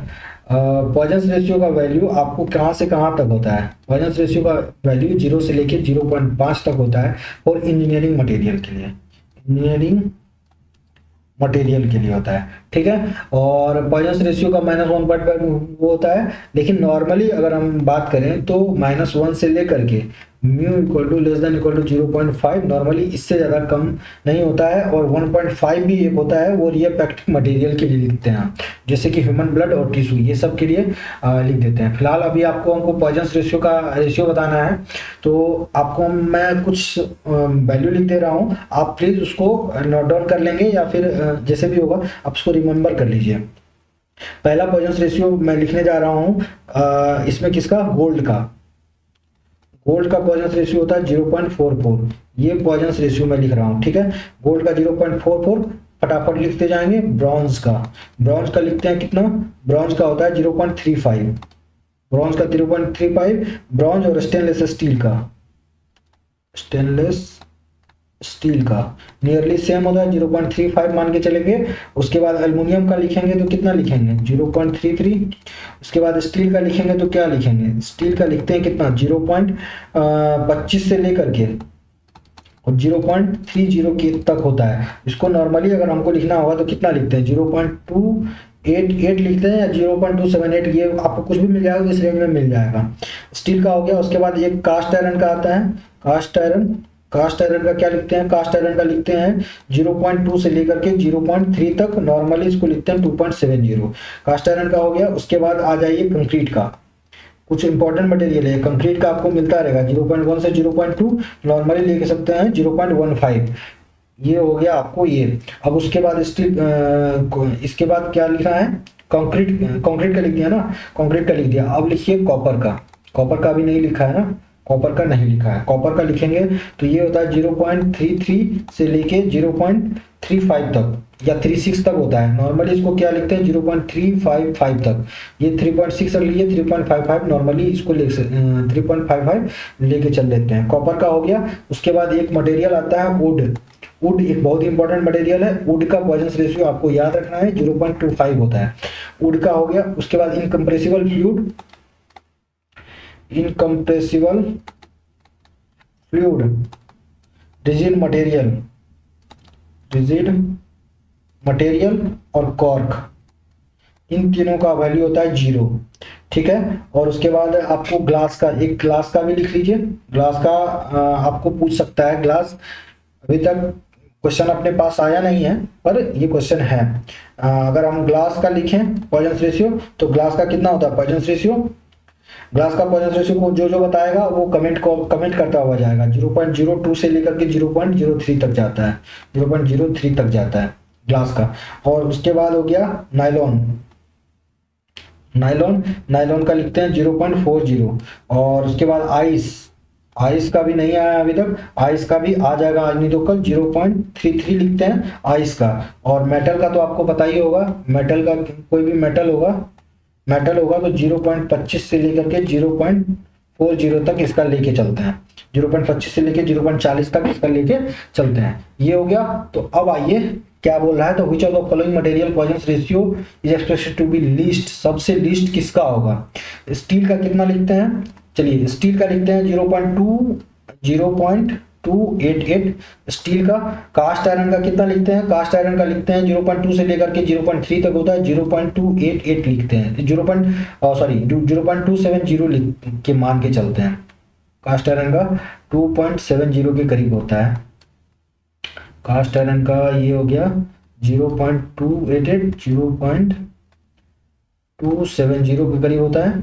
और कंक्रीट का लिख दिया 0.15, 0.15 के करीब। और कॉपर का लिख दिया 0.355, 0.355। अब देख लीजिए सबसे कम किसका है, 28, 27, 15 और 35, ये आपका इसमें सबसे कम किसका आ रहा है, कंक्रीट का आ रहा है, कंक्रीट का सबसे कम आ रहा है। कंक्रीट का कितना आ रहा है, 0.15 आ रहा है। तो इसका आंसर क्या हो जाएगा, सी हो जाएगा। चलिए अगला क्वेश्चन पे आते हैं, 35 हो गया, 36 पे आइए। The ratio of modulus of the ratio of the Young's modulus to the bulk modulus, Young's modulus to bulk modulus, E equal to क्या लिखते हैं, ई इक्वल टू लिखते हैं 3k 1 - 2 म्यू। शायद ये आपको दिख नहीं रहा होगा, मैं आपको इसमें एक पेन चेंज करता हूँ। चलिए मैं फिलहाल ये लेके चलता है, इक्वल टू 3k, ये भी नहीं चलेगा, ये लो, हाँ चलो पर्पल ही लेके चलते हैं, हाँ इक्वल टू 3k। तो या ये क्या लिखो, E equal to 3 equal to k into 1 - 2 mu, equal to 3k 1 - 2 mu. अब क्या बोल रहा है, the ratio of Young's modulus to bulk modulus is, अगर म्यू को 0 कर दें, म्यू को 0 कर दिया तो कुछ फर्क नहीं पड़ा, तो E by K Young's modulus to bulk modulus equal to 3 times, तो ये 3 टाइम्स आ रहा है।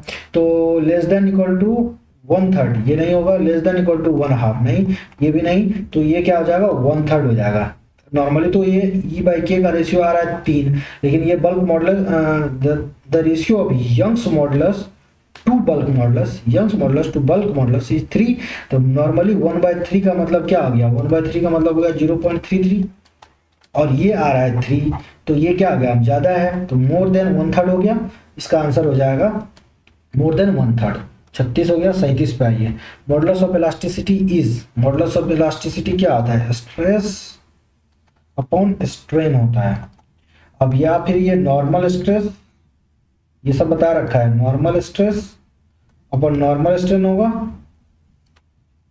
नॉर्मल स्ट्रेन होगा, या फिर tensile stress, tensile stress upon tensile strain होगा।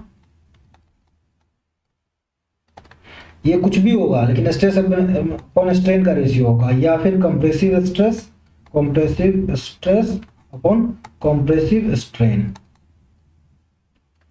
Compressive stress upon compressive strain. अब आइए modulus of elasticity, compressive stress to tensile stress, नहीं कंप्रेसिव स्ट्रेन ही होगा, कंप्रेसिव दोनों, कंप्रेसिव और टेंसाइल, और कंप्रेसिव नहीं, कंप्रेसिव कंप्रेसिव ये हो जाएगा, टेंसाइल और कंप्रेसिव ये हो जाएगा आंसर।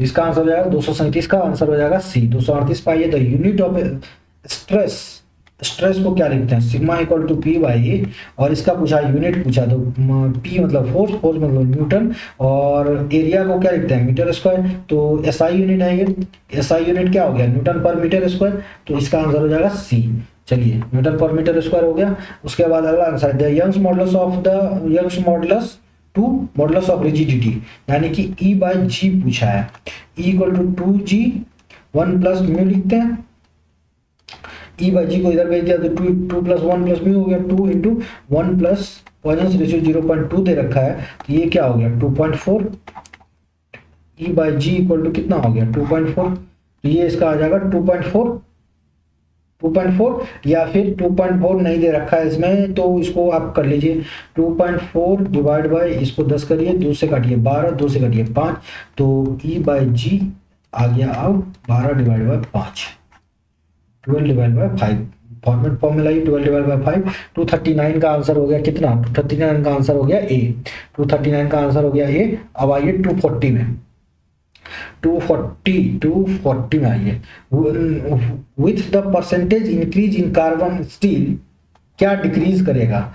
अगर हम मैंने आपको बता रखा है परसेंटेज कार्बन को बढ़ाया, परसेंटेज कार्बन को बढ़ाया तो क्या होगा, पहला इसका क्या होगा, स्ट्रेंथ बढ़ जाएगा, स्ट्रेंथ में yield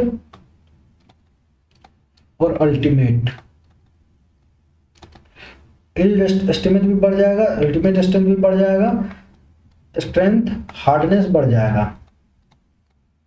hardness strength hardness and brittleness बढ़ जाएगा, ब्रिटलनेस ये भी बढ़ जाएगा। लेकिन सबसे इंपॉर्टेंट बात आपको ये चीज मैंने आपको बता भी रखा है कि इसका जो डक्टिलिटी होगा, डक्टिलिटी क्या होगा डिक्रीज करेगा, तो ये आंसर डिक्रीज करेगा। तो इसमें क्या होगा, डक्टिलिटी क्या डिक्रीज करेगा, तो डक्टिलिटी डिक्रीज करेगा।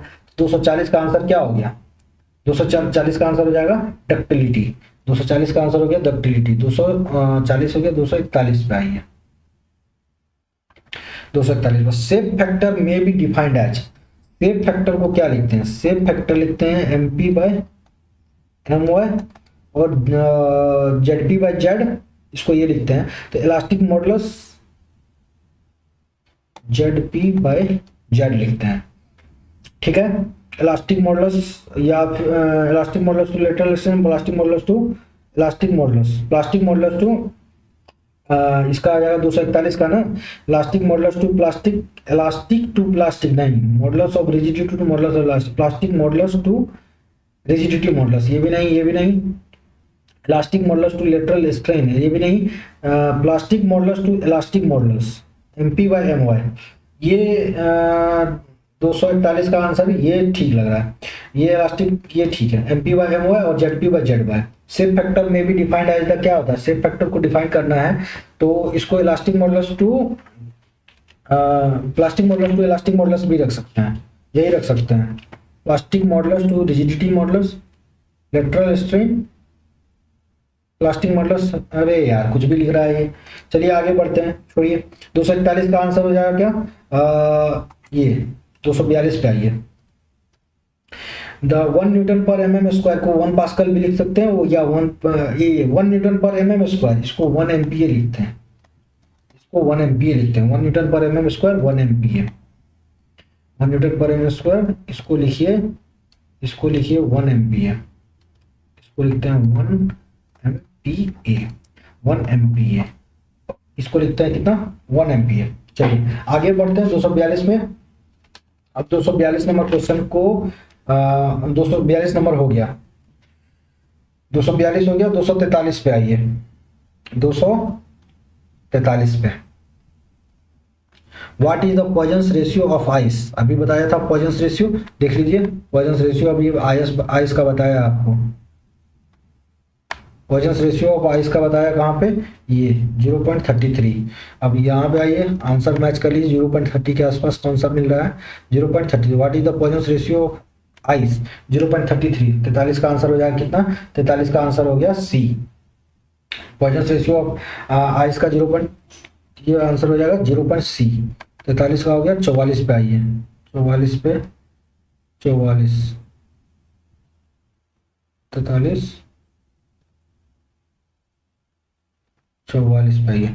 अब member subjected to rise in temperature then develops thermal stress, temperature को राइज कर, when it is allowed to expand, when it is not allowed to expand. Thermal stress कब होगा, जब strain irrespective of the condition, नहीं जब, और when the normal stress is developed, नहीं जब क्या होगा, the material rise the temperature then thermal stress कब डेवलप होगा, जब रिस्ट्रिक्ट किया होगा उसको बढ़ने से, या फिर ये उसको ऐसे भी रिस्ट्रिक्ट किया होगा तो ये क्या होगा, लीनियर एक्सटेंशन हो जाएगा, तो इसमें फ्री एक्सपेंशन हो जाएगा। लेकिन अगर ये रखा when it is not allowed to expand, अगर एक्सपेंड करने के लिए अलाउ नहीं किया जाए, इंड को फिक्स कर दिया जाए, तो थर्मल स्ट्रेस डेवलप हो जाएगा। तो इसका आंसर हो गया आपको कितना, इसका आंसर हो गया आपको बी। ठीक है, तो इसका आंसर हो गया आपको बी। चलिए अगला क्वेश्चन पे आते हैं। अगला क्वेश्चन बोलता है 244, 245 पे आइए। The subjected to axial load ductile material fails due to, ductile material किसकी वजह से फेल होगा, डक्टाइल मटेरियल फेल होता है शियर की वजह से, क्योंकि डक्टाइल मटेरियल वीक होता है शियर में, तो फेलियर कहाँ से होता है, शियर की ही वजह से होगा। Poisson's ratio is defined as the lateral strain upon longitudinal strain, और या एक्सियल स्ट्रेन, या इसका आंसर हो जाएगा क्या, ये देखिए lateral strain to axial strain यहाँ भी लिखा है, lateral strain to axial strain यहाँ भी लिखा है, लेकिन सबसे इंपॉर्टेंट बात ये माइनस साइन के साथ बता रहा है, तो मोर एक्यूरेट आंसर हो जाएगा आपका कौन सा, मोर एक्यूरेट आंसर हो जाएगा आपका ये सी, मोर एक्यूरेट आंसर हो जाएगा आपका सी। ये याद रखना है, माइनस माइनस लगा रखा है, ये हो जाएगा सी। 246, 247 पाई। Bulk modulus of the brass, bulk modulus of brass यानी कि के दे रखा है 110 GPa and its Poisson's ratio दे रखा है कितना 0.30। Then the modulus, the elastic modulus of the material, तो E equal to 3K 1 - 2 mu, और E आपको पता है then the modulus of elasticity, यही आपसे पूछा है एक, और इसको रखिए 3K, इसको रखिए 3K, 3K का वैल्यू रखिए 110, GPa में पूछा है ना, GPa में ही पूछा है 110, अच्छी बात है, तो 110 का 110 रखिए, 110 का 110 रख देना है, 110 GPa 1 - 2, और म्यू का वैल्यू देखिए 0.30 रखा है, तो 2.6 हो गया, 3 × 6 0.6 और 0.4, तो ये क्या हो गया 3 × 110 गुना 0.4। अब गुना कर लीजिए, कैलसी निकालिए और फटाफट गुना कर दीजिए, तब गुना हो जाएगा कितना 3 चौका 12 × 110 यानी कि 132 कहाँ है, 132 आंसर है आपका, ये है इसका आंसर हो गया 132, ये आ गया आंसर, ये आ गया यंग्स मॉडुलस। ठीक है, 123 GPa, ये GPa में पूछ रखा है और ये GPa में पूछ रहा था। 247 हो गया, 248 पे आइए, 248 में क्या बोल रहा है, upper yielding point of a stress strain curve of structural steel can be avoided by cold working, ये कोल्ड वर्किंग के द्वारा अवॉइड किया जाता है। चलिए 248 हो गया, 249 पे strain energy stored in a member given by, strain energy store क्या होता है 1/2 stress into strain into volume. ठीक, तो ये क्या हो गया 0.5 strain equal to 0.5 into stress into strain into stress into strain into volume, ये आ गया इसका आंसर। तो ये मिला लीजिए, इसका आंसर हो गया सी। 249 का आंसर हो गया 249 का हो गया 250 पे आइए, 250 पे आई है। 250 का for the given material the Young's modulus is 200 giga newton and the modulus of rigidity इतना then the Poisson's ratio of the material. Young's modulus और मॉडुलस ऑफ रिजिडिटी दे रखा है equal to 2g 1 plus mu, ये सब concept आपको बता रखा है। यंग्स मॉडुलस दे रखा है 200 giga newton per metre square, और ये दे रखा है 2g का वैल्यू दे रखा है 80 giga newton per metre square, और 1 plus mu equal to 2g 1 plus mu. और गीगा न्यूटन से तो गीगा न्यूटन कट गया, और 200 से 200 से 100 बच गया, तो ये क्या हो गया 80 100 divide by 80 equal to 1 plus mu.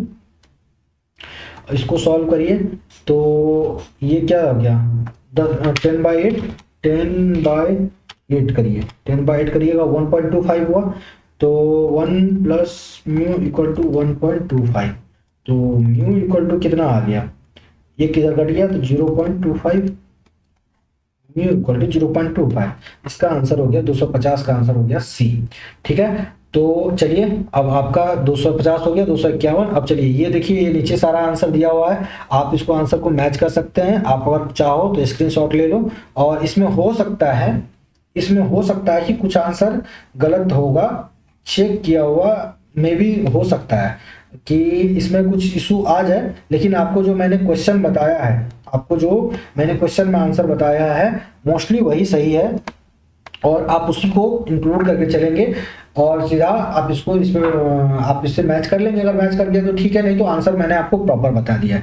तो चलिए ठीक है, थैंक यू सो मच, आपने इतना पेशेंस से आपने इसको देखा है और एक एक कंसेप्ट को आपने नोट किया है। आशा करते हैं मैंने आपका एक एक डॉट को क्लियर किया होगा, और आपको मतलब अब पकड़ बन रही होगी सब्जेक्ट पे। हर एक फॉर्मूले पे लगभग मैंने क्वेश्चन करा दिया है, और इनफ क्वेश्चन कराया है, बहुत ज़्यादा क्वेश्चन कराया है। तो मेरा आपसे रिक्वेस्ट रहेगा कि प्रैक्टिस करते रहिए, आगे बढ़ते रहिए, और कोई भी डाउट आए तो पूछते रहिए।